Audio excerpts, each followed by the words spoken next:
gabadh saalixada oo la oran jiray rixlat alcaabida raxmatullaahi calayha habeenkii ninkeeda markay u timaado isku soo qurxiso isku soo hagaajiso ee cashada u diyaariso ayay ku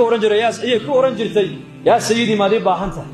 markaasuu oran jiray magacaa waana waan daalanaho waa iska jiibsanayaaye adiguna iska seexo markaas ay fasax ka qaadato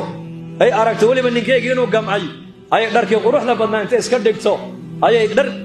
suufa intay xidhato aqalka meel yaro dusha sare ay ku lahayd intay u baxday bay oran jirtay ilaahi qad qaarat an-nujuum yaa ilaahi ilaahaygiyow xidigihii waa kuwa way daadanayaan boqoraduna albaabadoodii hoostay ka xidheen habeenkiina uu soo madoobaaday qofkuu la jeclaana sariirta dusheedu kula keliyoobe